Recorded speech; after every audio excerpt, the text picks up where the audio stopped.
I suppose you'd say he is one of the men of the moment, Andy Burnham, current Greater Manchester Mayor, may well be candidate for Makerfield constituency, should the NEC approve it. There he is.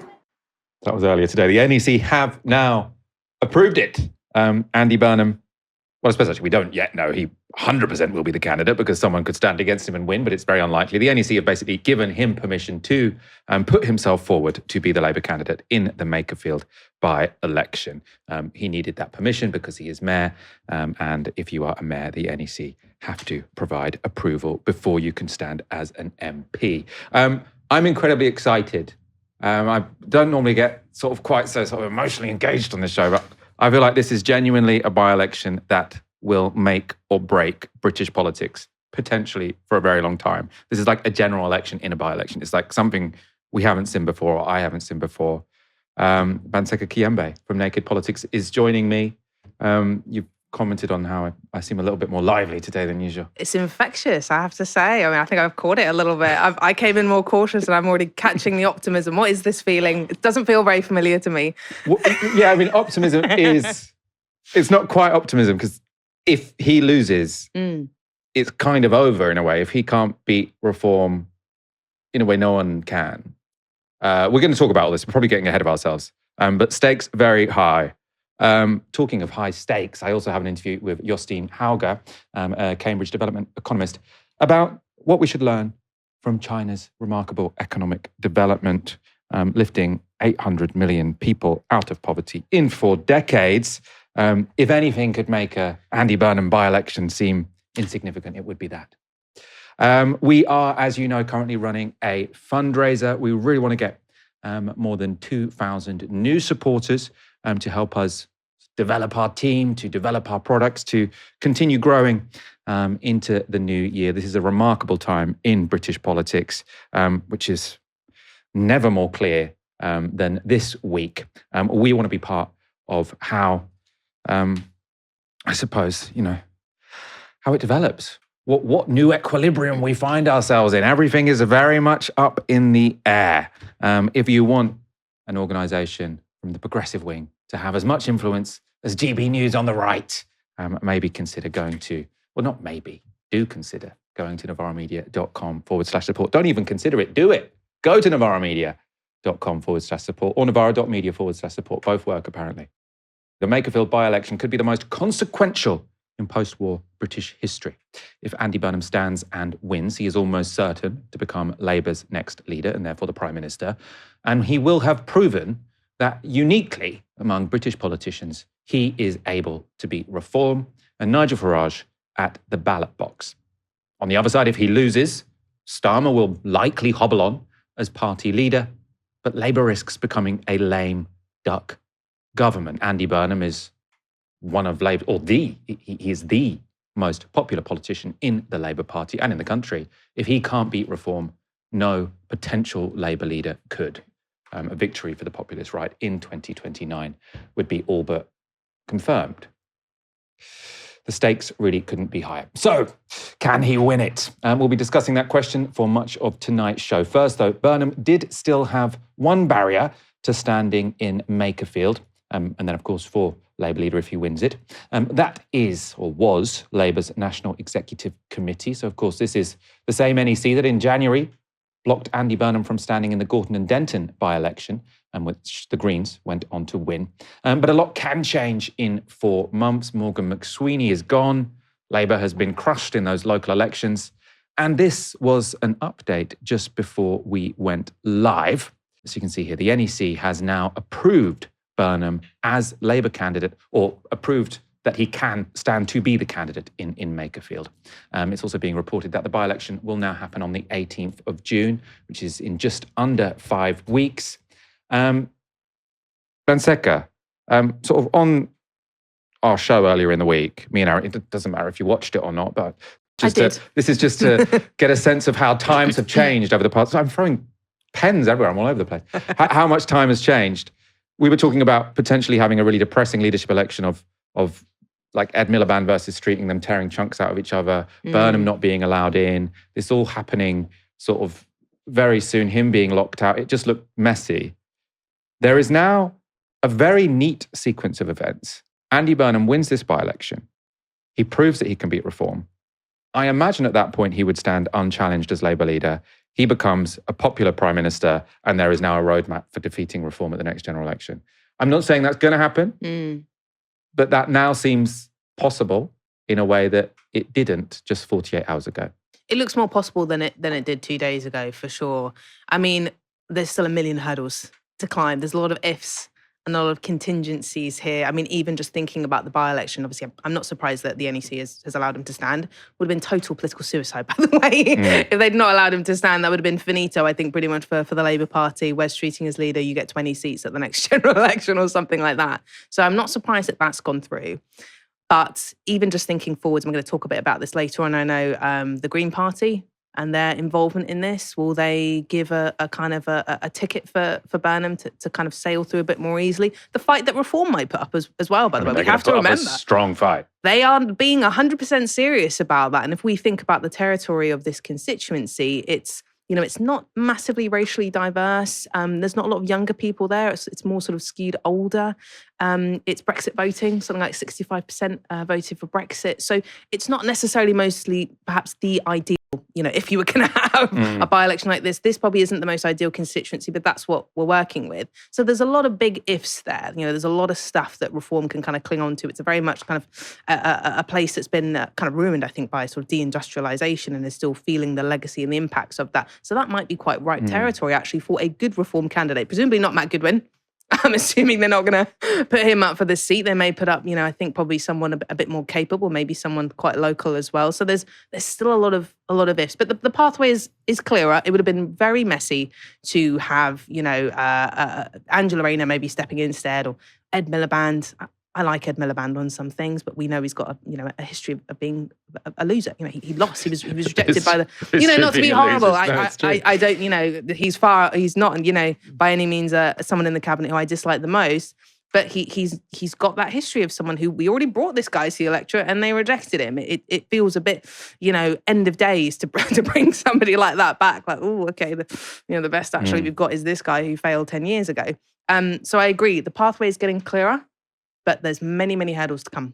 You're probably going to see a lot of Nigel Farage in Makerfield, I would imagine, because, you've got a situation here where they're not going to be able to put up any candidate with better name recognition than Andy Burnham. The only person really who has better name recognition than, or equal name recognition to Andy Burnham is going to be Nigel Farage. Now, because this is in the Northwest, I've seen the polling, Andy Burnham is more popular than Farage in the Northwest. So even if he goes there... Just in general, he's more popular. In general, yeah.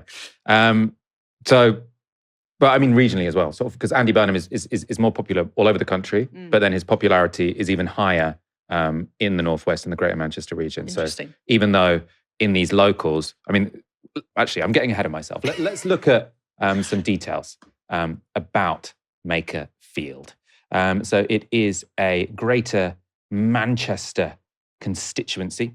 It's in the suburbs south of Wigan.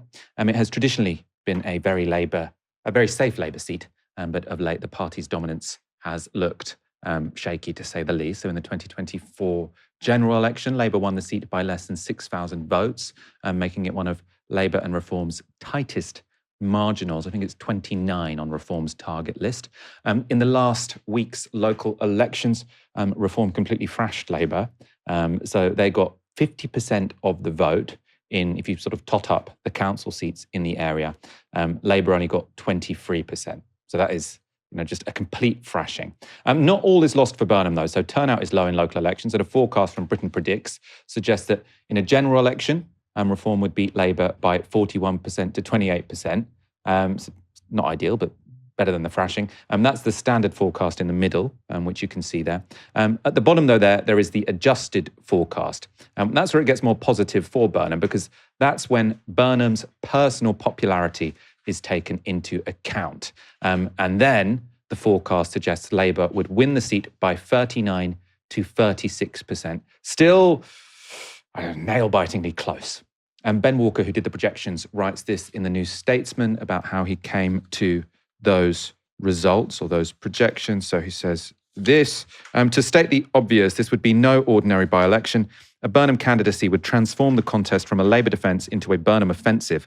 It would cease to be a referendum on the Labour government and instead become a vote on a potential future government, or at least that is what Team Burnham would want it to be.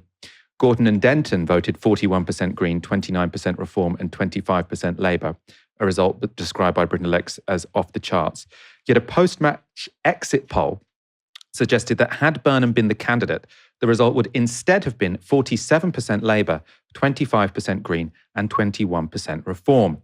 Makerfield is a very different constituency. There are fewer prospective Green voters than in Gorton. The seat is overwhelmingly white. It may sit on a railway line from Gorton, but politically and culturally, it is another world entirely. An adjusted Britain Predicts forecast for Makerfield, accounting for that polling, produces the following estimate: Reform on 36%, Labour on 39%. So basically, after the Gorton and Denton by-election, there was an exit poll which suggested that Andy Burnham would have given Labour X number of extra points, and they've added those points to what the polling or the projections suggest would be the case in Makerfield. So that's sort of looking, I suppose that's estimating what is Andy Burnham's own personal boost.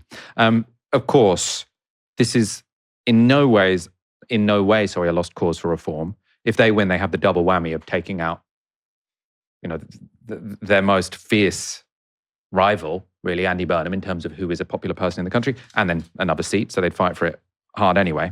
Nigel Farage tweeted this: "We look forward to the Makerfield by-election. Reform will throw absolutely everything at it. I have no doubt of that." Banseka, this is going to be a bit of a circus. I always think sort of, how is it going to help or hinder it? There's going to be so many video cameras. There's going to the number of people. I'm sure we're going to send Aaron Bassani to do Vox Pops. Do not worry. It's going to be a brilliant video. But we're not going to be the only organisation sending people to this constituency to get Vox Pops. There's going to be just, if this is a by-election which is just under 5 weeks, there's going to be so many people in that constituency, so many Labour canvassers, Reform canvassers. There's going to be, I was thinking today, who are all the cabinet going to go? I presume Keir Starmer won't go, but will Wes Streeting go? Because everyone now thinks, well, if Andy Burnham wins, I want to be on his good side. You're just going to have all of these sort of political celebrities. Is Gary Neville gonna go around knocking on doors? I just think it's going to be like a real spectacle. Yeah, Keir Starmer probably can't go because I think part of the messaging will be vote Labour to get Keir Starmer out. That's a tough sell on the doorstep when you are Keir Starmer. and that's printed on the leaflet. I have to say I've thought actually quite a bit about what it's going to be like for the local residents who, we don't know how genuine Andy Burnham's political ambitions here are. Let's assume that they're good. I still feel bad. What do you mean by that? How could they not? Well, how could they not be good? What are you saying about Andy Burnham? Just again, I'm not saying this is necessarily definitively reflective of what I think, but I know that some people feel like this is a careerist move, and it's not about the local community, as we've said, a community which has been hit hard by deindustrialisation, feels quite sceptical, I think, of sort of Westminster power. They might feel like, we're just being used to get this guy a leg up so he can be leader of the Labour Party. He's going to go off and become Prime Minister, and us as a local community, does a Prime Minister really do a lot as the local MP for their constituency? It's a lot of work, isn't it? So I do have some feeling, or some empathy, feeling that people in the constituency may feel like, we're going to be caught in the crosshairs of a sort of big political moment, but will we personally benefit from it? I do think Andy Burnham, he's an interesting one because he's made his career over the last several years being somewhat sort of anti-Westminster or holding Westminster's feet to the fire a little bit, which positions him, frankly, very differently to everybody else, including the likes of Angela Rayner, who was in Heart of Government, Ed Miliband, all of these people, Wes Streeting. You're all kind of, you've been part of the same so-called problem that we've had with the Labour Party, and he's in a very different position, right? He can present himself as that anti-Westminster candidate, and somebody made a really good point, I can't remember who it was, but they said that it very much falls in line with the kind of anti-Westminster sentiment, which we've seen rise up through Plaid coming through in the local elections, SNP, etc., a rejection of Westminster, which might be a feeling which is kind of coming across not just the regional parts of the UK, but also in England itself, in certain parts as well. So, I think Andy Burnham could be well placed for a good win here. Presumably, there's two ways of looking at it, because as a local constituent, if your MP is going to go be Prime Minister, maybe they're going to do less casework, but you're actually going to get probably more representation on a national stage. You know, the argument that Burnham can put forward is, you know, if I get into Westminster, you better believe that the Northwest is going to be properly represented, right? Yeah. Because I've devoted the last 8 or so years of my life to the development of the Northwest. And, you know, nudge, nudge, wink, wink, if I win this by-election, I'm going to be the Prime Minister. So if you want local investment, like, I'm the guy. Yeah. Sort of, it's, I imagine the argument is he's going to be in Westminster to represent the Northwest. He's an insurgent force, right? Yeah. And there's something to that. There's also something as well to, as funnily enough, I was thinking about this in relation to sort of Donald Trump and WWE, because Donald Trump has borrowed quite a lot of sort of storylines from wrestling from WWE famously, as has other people, interesting, like Kim Kardashian. But he can place himself also as an underdog. He can place himself as the underdog within the Labour Party, someone who was shut down by the machinery, the suits in Labour. And that also, I think, has something to it. I think people do like an underdog story. It's one of those narrative things that does actually play quite well with people. Nigel Farage, of course, very good at placing himself as the anti-establishment underdog. And that paid dividends eventually. You lose for a while, but eventually pays off. I'm feeling more positive as this conversation is going on. Oh, wow, okay. Yesterday, when I immediately saw this yesterday, I tweeted, "What is this, a trap?" Because Josh Simons is, you know, the person who stood down.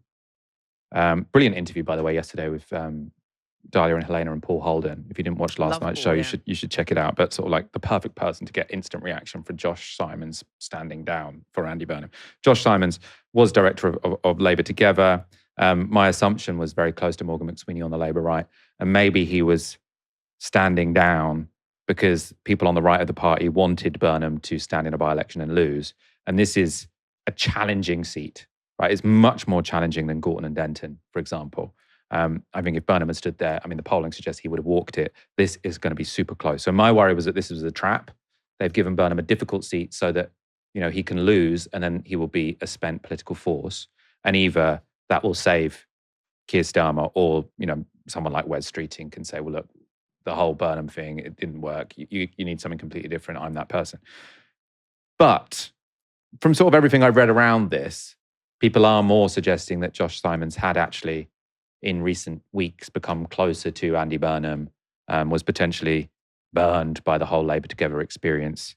And Paul Holden was sort of suggesting yesterday that maybe he felt he had been thrown under the bus by some of his previous allies. And he's also got a young child. So maybe I was overthinking it. And this was, you know, just someone who thought, I don't actually have much future in Westminster. And I do quite like Andy Burnham. Let's give him a shot here. Yeah, I mean, it's difficult not to overthink things because, of course, I think that the Labour Party project over the last several years under Morgan McSweeney has made everyone very paranoid. I think they also made themselves paranoid as well, which led to some bizarre self-defeating decisions as well. But, you know, I'm still, even on the position of Wes Streeting, who I think we're going to talk about this later, came out and already said, you know, this morning, it did baffle me when he was very much like, yeah, you know, get Andy Burnham in, let's have a wide open contest. And I balked at that and I didn't really have an immediate reaction that made sense. And I was thinking, why? So there is a paranoia that I think is justified when it comes to the Labour Party. A lot of people, you know, in the Labour Party on the peripheries, you know, been burned.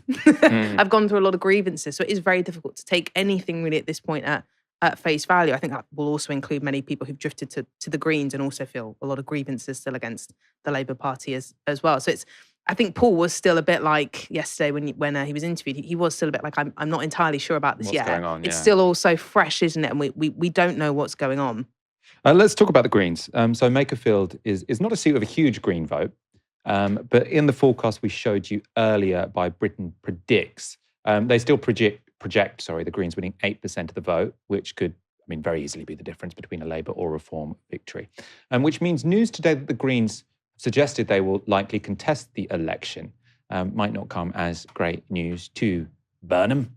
So a statement from the Greens said candidate selection was in process for Makerfield and that the party sought to repeat its victory in nearby Gorton and Denton.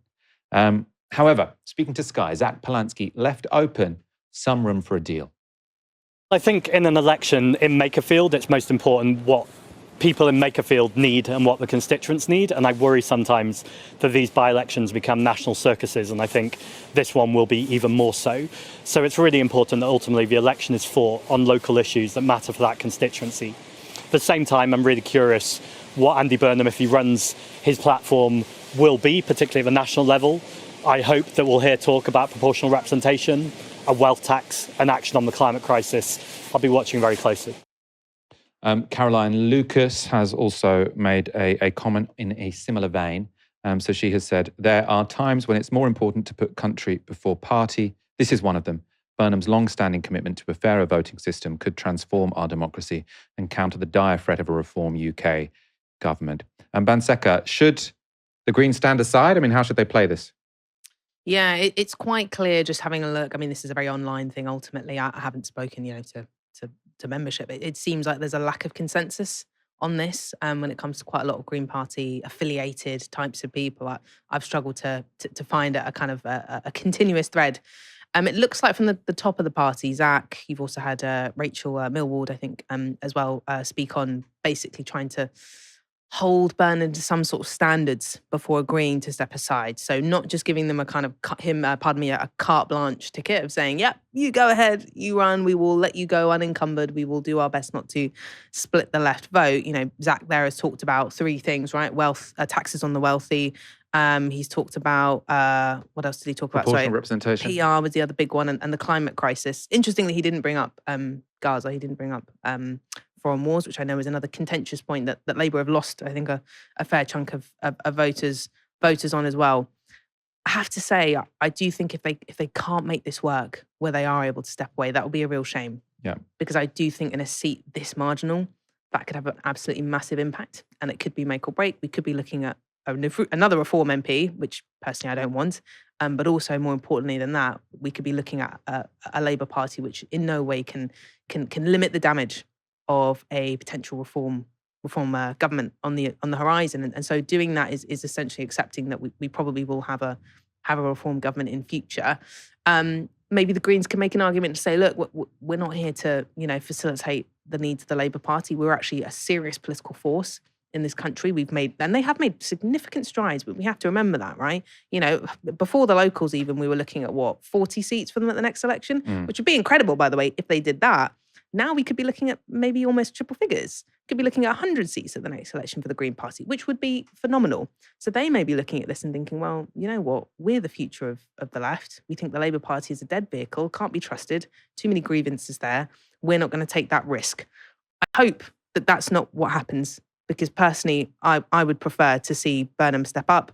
Let's see what he can do. I'm incredibly, tenuous about Andy Burnham. We're going to talk a bit about some of his history and his political journey that he's gone on. So by no means am I giving that a kind of open check of, Burnham's definitely going to be great. I don't know. He's the Labour Party member who's got the most convincing, potentially, theory of change. I don't buy Angela Rayner's theory of change particularly. Certainly don't buy Wes Streeting's either. It's worse than Keir Starmer's. I'd much rather we had Keir Starmer and just keep him on for as long as he can go instead of Wes Streeting. So I think it'll be a real shame if the Greens and Labour are not able to come to a consensus on this. I think the Greens hold some cards, though. If they can get some PR, the Labour Party might need PR, by the way. They might be starting to look at PR and think, well, actually, we might need this. So it might not be a bad thing for Andy Burnham to agree to that as well. Well, the thing is, because Andy Burnham has publicly said he's in favour of PR. Right. So I suppose the issue is, what commitment can he make? Because obviously, if the demand was you have to say you support PR and you want climate action and you want a wealth tax, that's very easy. I mean, it's interesting actually that Zach mentioned those three, because there are some topics where I'm sure there are big divides between the Greens and Andy Burnham, maybe migration, policing, that kind of stuff. Yeah. But on those issues, that's probably where they have quite a lot of common ground. But do you get him to sort of say in writing that there's going to be, a referendum on proportional representation? I don't know, because that, in a way, that might weaken Burnham's candidacy, because then he seems a bit too in hoc to the Greens. I feel like, in a way, do you want to just give him a free run for just this election and then be a bit tougher before the general?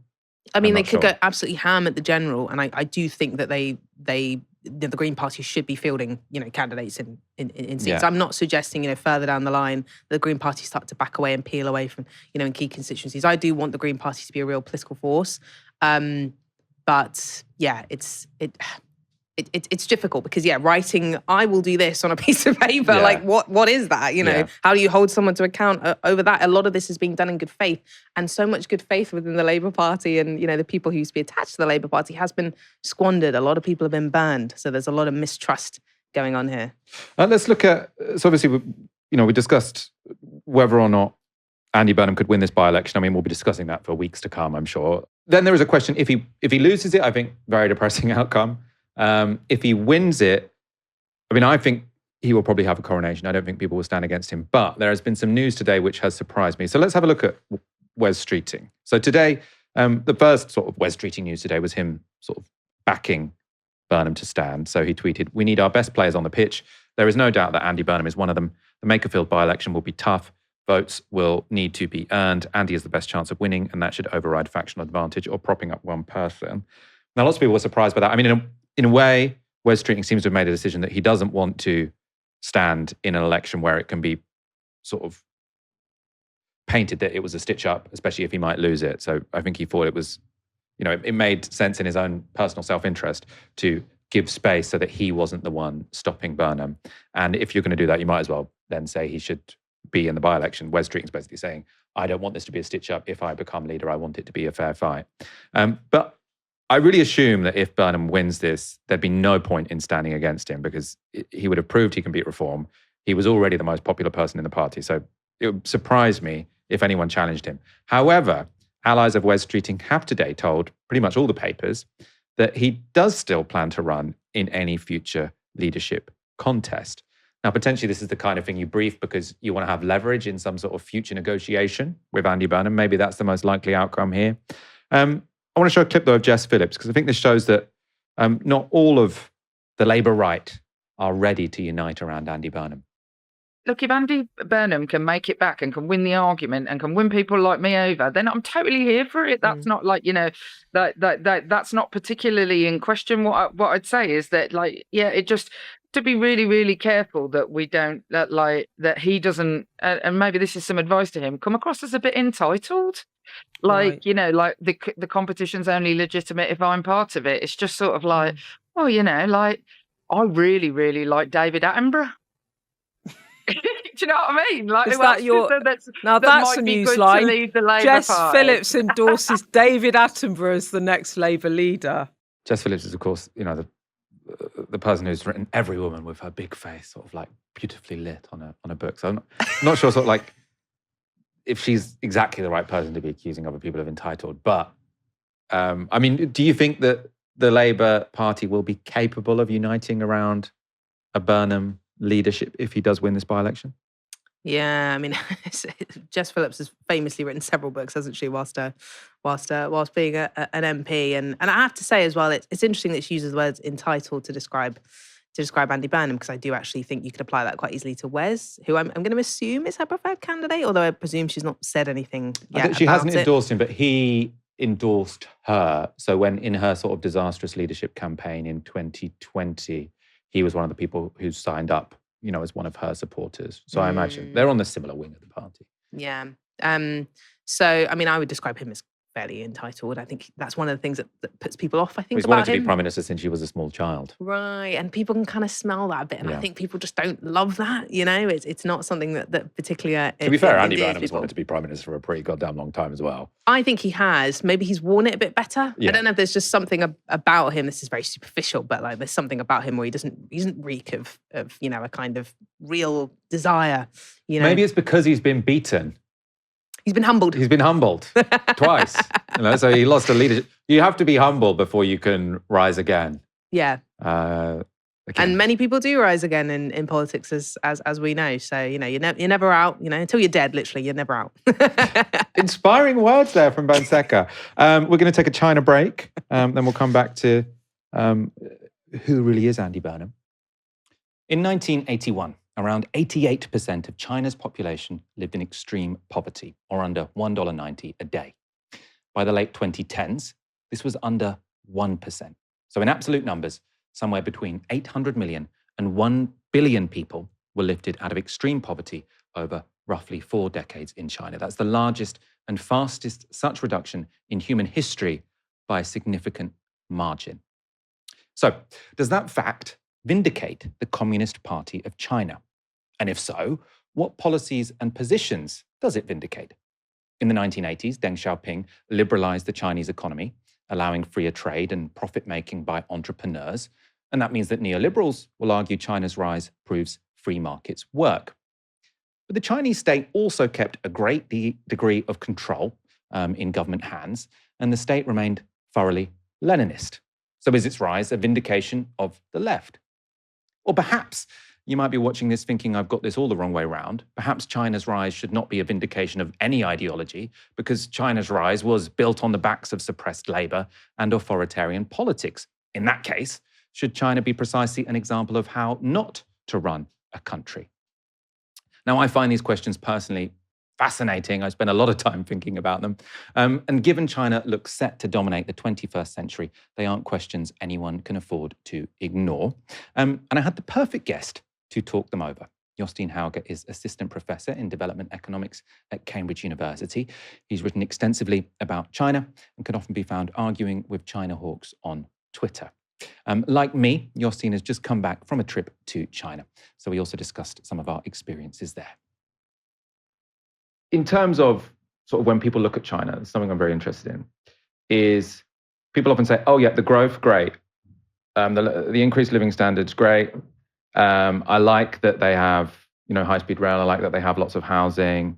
They're lifting people out of poverty. Fantastic. But I don't like that it's not a liberal democracy. I don't like that they don't have independent trade unions. And you're sort of looking at it like a sort of pick and mix, where people think, well, let's take all of the good bits without any of the bad bits. And I suppose I feel like my position is more you've probably got to take it as a whole. One of the reasons they got 10% growth is because they kept labor costs down. You couldn't have had 10% growth with independent trade unions. You probably couldn't have had 10% growth with liberal democracy. So do you have to take the rough with the smooth when it comes to China? I'm not entirely sure if it's the case. Historically, you do see that, yes, in the past sort of 100 years or so, countries that have caught up fast have had a period of labor repression. I don't think we should, then sort of conclude that, okay, you need to repress labor to develop for a period. I think that's a dark conclusion, a path that I don't if you go back to if you go back to China in 1980s, you're in a Politburo meeting where Deng is saying the thing we need to do is get growth as fast as possible because that is the way we're going to lift, the hundreds of millions of our citizens out of poverty. We can't be ideological about this. What we have to do is look at how we get to this objective, which is a valuable objective. It's one that is going to lift people who are horrifically poor into middle-class lifestyles. He's saying, I think to do that, we can't go down this Western liberal route of having independent trade unions, because that will mean that our exports won't be competitive, and that will mean that we won't be able to achieve growth. And to some degree, he probably feared that would create an independent power base that might create chaos. You're in a room with Deng in the 1980s. Do you say, no, Deng, I think you can have 10% growth and be more relaxed about independent trade unionism? There, I think you said something very important and something that's very in line with how I believe that the Chinese government thinks that first and foremost, we need to achieve economic development. We need to grow the pie. We need to sort of unleash the productive forces and become this big, powerful nation in the world economy. We need to go on a path of sovereign development. This is something Mao, emphasized a lot too, that, we've been humiliated for such a long time. We need to grow. And this idea of economic development first and the state getting legitimacy from economic development is a really powerful thing in Chinese politics. You mentioned liberal democracy. Maybe that's another. Do we want to open that can of worms right now? I'm happy to, yeah. Okay, let's do it, yeah. I suppose the reason I was focusing more on labor repression rather than liberal democracy is because I think you can, obviously we've got a very left-wing audience, and I think you can actually make an argument to sort of your bog standard leftist that liberal democracy isn't the only legitimate form of government. And I think if they say sort of the Chinese Communist Party with their one-party state, you might call it whole system democracy, you might call it sort of authoritarianism, maybe you call it a little bit of both. if you say that's a legitimate system given how much sort of growth it brought about, I think many people on the left are willing to accept that. Yeah. If you say to people on the left, actually, China were probably right to ban independent trade unionism, that's much more controversial. And I like to focus on the real tensions. Yeah. Obviously, if you've got a liberal audience, they're going to be more concerned about the liberal democratic point. I'm in line with you here. I do think there is more tension here when it comes to the labor standards aspect and the power of labor. And that is, I think, if there's one area of China's economy that sort of doesn't neatly fit in to what the left prescribes to, it is the power of workers and the power of labor. And as we discussed, it's complex. On the liberal democracy bit, I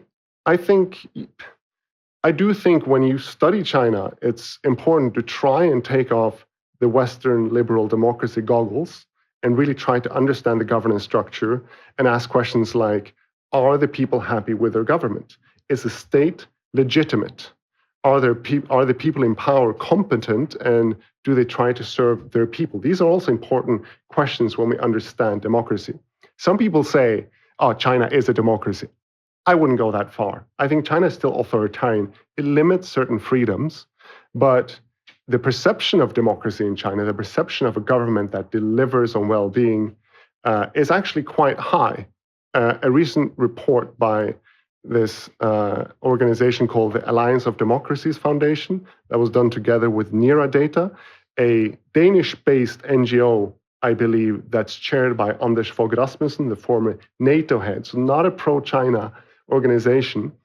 They found that perceptions of democracy in China is higher than in the UK, France, and the US. And there are plenty of countries around the world in that report where perceptions of democracy were very low. So it's not like, they brainwash the people into believing that they have democracy in all authoritarian regimes. There's something real to be said about, a governance structure in China where, yes, it's a one-party state. It doesn't have national elections, but they have a system of meritocracy of getting competent people into power that actually deliver on economic development and people's needs. And I encourage your audience here to go and Google, how do you become a top politician in China? And you'll find that it's really fucking hard to become a top politician in China. Much harder it is than in the US, where if you have a lot of money and you're good in front of a camera, then you can have a real shot at the becoming head of state. That's not the case in China. Yeah, I mean, something that really blew my mind sort of about the nature of the Communist Party, because when you think of one-party rule, you sort of tend to think of sort of a small gang of thugs, basically, who are enforcing their rule over people. Whereas the Communist Party of China is more like a very advanced civil service / sort of social economic network. And it is the case, as far as I understand, that sort of if you're top in your class, the top person in each class in high school will get invited to join the party. Because it's really, it's not like joining the Labour Party where you just sign your direct debit and now you're a member of the party. They want sort of the best and the brightest in the Chinese Communist Party because it is a very meritocratic organization and you will rise to the top. I mean, presumably it matters who you know. I mean, Xi Jinping's dad was a revolutionary who was also very high up it matters. in the Chinese government. But they are also highly qualified people who have got there via sort of being highly intelligent and working very hard. Yeah, for sure. I mean, there is an elite in China. There's probably some nepotism as well. Having connections matters, etc. There have also been, instances of corruption, and we heard about how sort of Xi is trying to crack down on corruption now.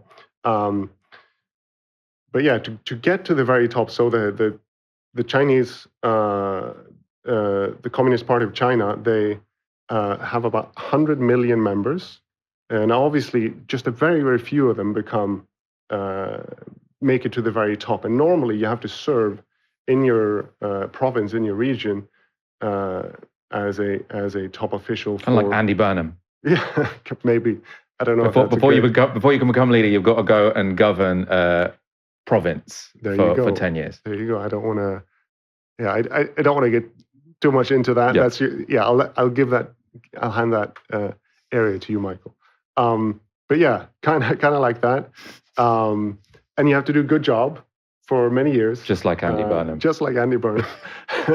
I'm very Andy Burnham. I'm China pilled and Andy Burnham pilled at the moment. They're my two horses. And yeah, you have to have a track record of performing in your province for a long time before you actually make it. Just like Andy. Sorry, I'm going to stop that. I'll let you continue. No. That's. I mean, that was what I had to say about. I mean, coming back to sort of a serious topic again. I suppose the way, in a way, I'm sort of talking through some of my intellectual, ethical struggles I have when thinking about China, because I am very relaxed about the non-liberal features of China. And the reason I am quite relaxed about that is because I feel like the biggest inhibition to freedom is really poverty. Like, if you have gone from someone who was working in a rice paddy field, not entirely sure you're going to have enough food in sort of 2-3 years full time. Obviously, the worst famines in China were sort of thanks to Mao. But even despite that, people living in agricultural communities, it's not like the highest quality of life. If you, over a 30-year period, instead of working in agriculture as basically a peasant farmer, your opportunities have increased to the extent that you might go to university. Like, I think that's a more important freedom than the ability to set up your own YouTube show, for example, and say whatever you want about the leader. Right? If I could choose between being a peasant with a YouTube show or someone in a country without freedom of speech going to university, I would choose the latter. So I'm relaxed about their non-liberal features because I think the proof is in the pudding, which they have overall increased the freedom of the Chinese people over the past 40 years by lifting so many of them out of poverty. However, given that position, it does make it more complex to then be incredibly outraged, for example, when the British government try and prescribe an organization like Palestine Action that have smashed up some machines in a weapons manufacturer. So if that happened in China, it's going to be worse than prescription, right? If you are in China and you break into a weapons manufacturer that the Chinese see as key to its foreign policy interests and smash up stuff, you're not going to prison for a couple of years. You're going to prison for a very long time. This organization, if our government were to shut down Novara Media, we would be outraged. I hope our audience would be outraged. This would not exist in China. So I suppose I struggle with my relaxedness about the Chinese system because I think the means or the ends justifies the means to some degree. But then if you are so flexible in sort of what you will accept as an intermediary step to sort of overall increasing living standards. I mean, where do you stand on this? I really like what you're saying about economic freedoms being maybe the most important ones. And I think on the right, that is often lost, this idea that, as long as we have individual freedoms, and we've seen how there are certain types of freedoms that create extremely unequal societies. So, people on the right will often point out that the United States is a very free society.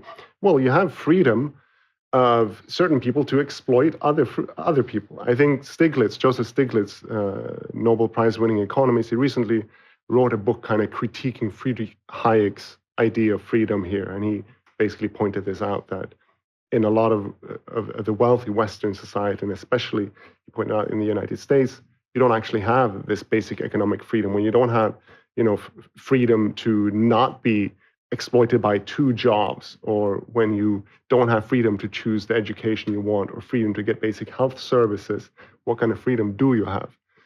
In an ideal society, you'd have this, and also these individual freedoms we are talking about that maybe you don't have in China. And when it comes to, say, free press, and I think we're both fans of the idea of having a free press and an independent media. I mean, you're part of an independent media organization. There's huge debate about that in China. I think, is there a trade-off? Could China have achieved what they have achieved without this sort of strong state that regulates everything? Maybe not. But I think it's probably time. My view is that it's time for them to try and relax its censorship a bit more. And there are actually there's really interesting debate in China right now. A lot of people in sort of high-level positions who are complaining about the censorship policies, who feel like there should be more free press, there should be more freedom of expression. In any society where you want some sort of critical debate about where society is heading, you want more of that. I think that's a very sort of legitimate criticism to launch at China. It seemed like you were kind of saying that, well, they see this as an intermediate step. And yes, there are some people who say like, this is just, something they're doing on the path to, I don't know, communist paradise, something like that. You could make a case that there is sort of this transition period towards more socialism, then eventually communism. I'm not convinced by that, but certainly, there's this argument in development economics that when you increase the material standards of living for people, then you also get this middle class that advocates for more individual freedom as well. So this will, I think, happen more and more in society like China, that people will the public will voice their opinion more loudly about having more of these individual freedoms. That was a preview of my interview with Jostein Hauge. We'll put out the whole thing on Monday. I mean, I found it such an interesting conversation, very interesting guy. Do look out for that on Monday. We'll be putting it up on the YouTube channel. Andy Burnham has always been one of the Labour Party's more charismatic figures, but like many charismatic types, he's also something of a chameleon. So who is the Greater Manchester Mayor? The man who could well be the UK's next Prime Minister. And what exactly does he believe? Someone who people can relate to, who understands their lives. I am that person. I can unite this country. And that is why I am standing to be leader of the Labour Party. That was Andy Burnham's pitch in 2015, the last time he tried to lead the Labour Party. That was, of course, following the resignation of Ed Miliband. But what was his broader stall? This was Burnham on his competitor and the eventual winner of the race, Jeremy Corbyn. Well, I agree with some of the things Tony Blair has said, but unlike him, I do understand why people have responded to Jeremy Corbyn. People are fed up with the way politics is. They're fed up with a Labour Party that sometimes has looked like a pale imitation of the Tories. They want something different, and I am offering change in this leadership election, a Labour vision, a Labour Party that people can believe in again. But the big difference is also a vision that can win for Labour in 2020. It's no good us promising the earth, promising to print money, because that way people won't trust us on the economy. I am making commitments, but I am saying how they'll be paid for. Burnham first entered Parliament in 2001 when the recently graduated Cambridge English Literature student won the Labour safe seat of Lee in Greater Manchester. During his career under Tony Blair and Gordon Brown, he was a loyalist to the New Labour project, taking up one ministerial post after another, including in the Treasury. In 2009, he then became Secretary of State for Health, where he proposed a national care service, which would introduce publicly funded social care free at the point of delivery on the model of the NHS. Those plans never got off the ground, with the Labour Party losing the 2010 general election just a few months later. After Gordon Brown stepped down, Burnham launched his first bid to be Labour leader, running on a platform of aspirational socialism. He explained it in this campaign video. It is a vision of a society in which we'll all have the opportunity to be the best that we can be, not determined by the postcode of the bed you were born in. A society which won't exist as a barrier to our hopes and dreams, and a party which won't fawn in the face of big business and the markets. Aspirational socialism sets out new ideas to help people of all ages get on in life. Those ideas included an end to unpaid internships, the large-scale purchase of private accommodation by councils, and a rejigged version of that national care service funded by a 10% inheritance tax on all estates. Burnham also showed an early ear for a left-wing populist line, taking swings at the metropolitan elite. Burnham lost that leadership race in 2010 to Ed Miliband, instead becoming Shadow Secretary for Education. His second chance, as we said, came in 2015, following Ed Miliband's resignation after another disastrous general election for Labour. It was during that race that Burnham began to look a little bit metropolitan elite himself, after it was revealed that he claimed £17,000 a year to rent a London flat, despite owning another one within walking distance of Westminster. There was, however, no suggestion of any wrongdoing under parliamentary rules at the time. It was also in that race that his record as a loyal MP under Blair began to come into question over the single issue that had driven more voters away from the Labour Party than probably any other: the Iraq War. I can just say to you that I agonised about that decision, and in the end, the reason I voted for military action was because the leader of the Iraqi Kurds came to Parliament and pleaded with us not to back down. He said that if you leave Saddam emboldened, that will just be misery for our people. And I think, what they may not really be fair about, the people who make those claims, is that this isn't a kind of black or white situation. If we had left Saddam in place at that time, other people would have suffered. There wasn't a kind of easy answer, was there? There kind of was an easy answer. Don't invade a sovereign country when you've got no plan for what to do afterwards. Even if you did have a plan of what to do afterwards, don't invade a sovereign country, which was done on false pretenses, backed by some neoconservative extremists in Washington. Anyway, following Jeremy Corbyn's election as leader in that contest in 2015, Burnham served as Shadow Home Secretary. It was in that job that he called for the Tory government to scrap its Prevent policy, and that's the counter-terror programme that's proved to be at best, fairly useless. Although, I don't know, it's up in the air, that one. One of his most affecting moments in the Corbyn cabinet came when he gave this speech following the conclusion of the Hillsborough inquiry in 2016, after years of campaigning by Burnham and others. What kind of country leaves people who did no more than wave off their loved ones to a football match, still sitting in a courtroom 27 years later, begging for the reputations of their sons, daughters, brothers, sisters and fathers? The answer is one that needs now to do some deep soul searching. Following Burnham's announcement that he'll now run in the Makerfield by-election, his old boss, Jeremy Corbyn, gave this view of the Manchester mayor.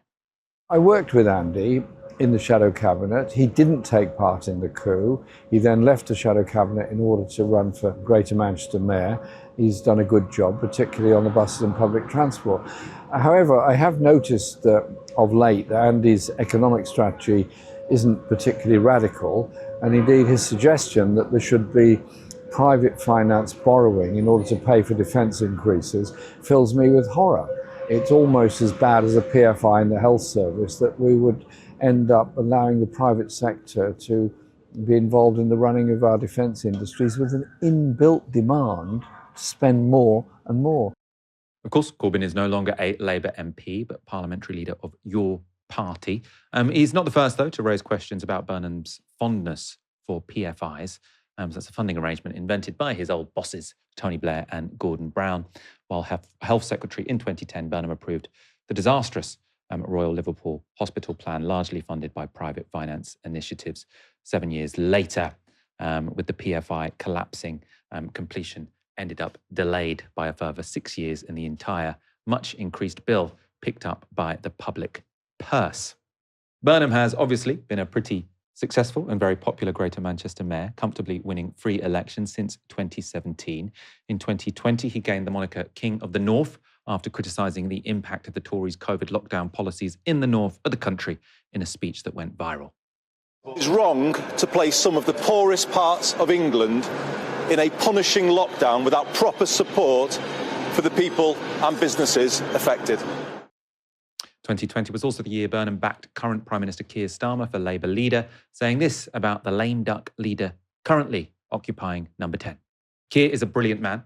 The fact he was a former DPP, Director of Public Prosecutions, and came to work in my Shadow Home Office team with no airs and graces says a lot about Keir Starmer. Of course, at that time, it was Manchester, not Westminster, that was Burnham's political home. And there's no denying Burnham has overseen some extremely popular policies in the city. Manchester's integrated public transport system, the B network, has grown from buses and trams to include local train services. That was after Burnham took the city's transport infrastructure into public control. It's that success that's led him to coin the phrase Manchesterism, a concept that involves a step up in government control of essential services. Public control, he told the New Statesman in September, is everything. Of course, he added, it's also business-friendly socialism. There are some cases where that philosophy hasn't delivered much socialism, such as Manchester's skyscraper boom. That's in Burnham's Greater Manchester Authority loan £1 billion in public money to private companies, which have built 11,000 properties, with just 500 of them classed as affordable. 700 million of that £1 billion pot is said to have gone to a single company. Renneker, its owner, Darren Whitaker, recently appears to have shifted his residency to tax haven Monaco, though there's no suggestion of any wrongdoing. Again, the Yimbys love Manchester because they built loads. One of the reasons they would say why Manchester's been such of a success, but what's the best model to do it? I suppose Manchester Mayor Andy Burnham would have said he doesn't have enough money to do it himself, so you have to rely on private developers. As I say, the model does seem to be working in Manchester, a city whose economy has been growing by over 3% per year for a decade. That's twice as good as the whole of the UK, or sort of the average rate of the UK, according to the BBC. Burnham's real weapon, though, is his popularity. According to YouGov, his net favourability rating eclipses every other party leader and major Labour politician in the country. Interesting, when you've got a background of a person who's stood for leader twice, quite a lot of material to work from, isn't there? He's been doing this for a long time. I mean, 2001, right? Does he come straight out of university then? Sounds like he went straight from Cambridge University to working. I think he was probably, a parliamentary assistant and then MP. So he has been in, the whole idea of Burnham as man of the people, he has been in politics his whole life. Yeah. But clearly the move to become Manchester Mayor as opposed to an MP has given him an image of being a more sort of down-to-earth everyman. Whether or not that should be taken at face value is a different question. He's been able to recreate his image, which is a very important thing, I think, to be able to do in politics. It's interesting, looking at some of those old clips, even seeing him in a suit and a tie, I was like, that looks weird. That's not the Andy Burnham we know, and I have memories of Andy Burnham. I've been following politics, unfortunately, for a long time. But yeah, it was strange that's all been like memory hold, that version of Andy Burnham, which is, perhaps a testament to his ability to be able to reinvent himself politically. So he's clearly been on a political journey. I don't begrudge him for that, because I actually think there's lots of people, myself included, we've all been on. Zach Polanski sang a song at the Lib Dems 2015 I was going to conference. Yeah, Zach's been on a journey. And I Lib believe Dem fight back. Lib Dem fight back. It's actually it's the Labour Party's most successful attack ad on him, I think, because he also is dressed a bit like a magician. Yeah, it's a pretty funky funky rendition. I'm not going to do a version. I'll save everyone's You don't want ears. to harmonise with me. No. So he's been on a political journey, as have many other people. That I'm not too bothered about that. But I suppose it's thinking about what are the goals here? If we're thinking from the perspective of what does the left want? Does the left want a kind of fully paid up, socialist ideological program, that can move forwards with kind of no pressure? I suspect not. I suspect that's not what we'll be getting with Andy Burnham. If the Greens allow him to come through, he secures that win and he becomes presumably Labour leader after that. That's not what we're going to get. I think probably what we would get is we'd probably get someone who's a bit more economically interventionist. I think that reflective of some of his time in Manchester, although we've seen some potholes in some of that with reliance on the private sector around housing, which isn't great. But I think there will be more economic intervention, a bit of Keynesianism. That's things in the right direction, at least. For me personally, I would say, anti-austerity, a bit more anti-austerity there as well. So he'll be essentially delivering perhaps something akin to around a social democracy vision. And there's an argument to say that the Green Party at the moment are also offering social democracy. They're not actually offering like socialism, with the capital letters, yet they're offering some kind of a social democracy platform. And I've got no big issue with that, all right? I'm hoping that he might signal a more positive position on Gaza. Mm-hmm. The record on Iraq is a big sticking point, I think, for a lot of people on the left, a lot of people who believe themselves to be anti-war. I think other people have picked up on this. He may avoid calling it things like a genocide if that's going to implicate his future cabinet. Yeah. If you've got David Lammy sat next to you, are you going to be calling it a genocide? Do you feel like you have that political maneuverability to do that? So he's hamstrung somewhat in the position that he may well find himself in, right? So there's caps on this. There's a limitation, I think, on what we can expect from Burnham. But ultimately, I think he can pull things in the right direction. Your colleague, Aaron Bastani, made the point that Keir Starmer has delivered on some soft left things. It's not been a total kind of right-wing project. I think there are some holes in some of the policies that they've delivered around the soft left end of things. You know, the free breakfast schools program, for example, is a good example of a great idea on paper that moves things in the right direction, but they've not really put enough funding behind it. Schools were complaining when it was rolled out that they only had about 17 pence per pupil, for example. So that's not, you know, it's a soft left policy in on paper, but like you've not actually delivered it, you know, very well. You could also make an argument maybe about some of the nationalising of rail, which apparently seems to not be working very well either. So I think Andy Burnham could take things in the right direction, could be a useful ally on some specific things. Will he do the transformative economic work required? You know, that means, I think, really imagining both wealth redistribution, which the left likes to talk about, but also wealth creation from a leftist perspective, right? You know, will he do that stuff? I don't think so. But he perhaps clears the pathway, clears things more towards the left for that more ambitious economic transformation to happen. Yeah, I mean, he'll be, if he wins and becomes prime minister, he'll be a centre-left prime minister. Yeah. Like there's no sort of and that's way better than like, you know, what we've had. You know? Or what we could have. Oh, yeah, exactly.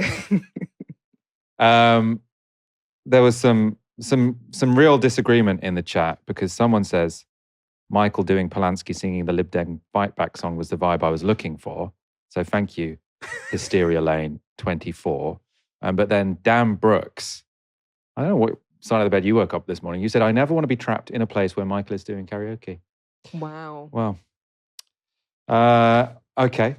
I hope you're supporting this organisation at novaramedia.com/support, because otherwise you don't need to be watching this if you don't want to hear me sing. If you're supporting us, you can say whatever you want to me. Be as insulting as you like, as long as you've set up your direct debit. Let's wrap up there, Banseka. It's been an absolute pleasure having you on the show. Loads of really, really positive comments. Lots of people saying, who's the co-host? She's great. So I think it's the third time we've had you on co-hosting. Yeah, this is my third time. How do people sort of, well, obviously we're going to have you on again soon, but in the meantime, how do people follow your work? Yeah, so Naked Politics, we're on Instagram, YouTube, TikTok, and we have a website with articles because I insist that we still publish articles. Keep the people literate. Absolutely. We want respect for writers. People love it when I come on a podcast. No one cares when I write anything anymore, Michael. Yeah, I mean, everything is now television. Thank you guys for watching. We'll be back on Monday at 6 p.m. Do look out for that interview with Jostein Hauge on Monday. I suppose midday-ish, I don't know. But we'll be back in the evening for another episode of Novara Live. Have a fantastic weekend. Good night.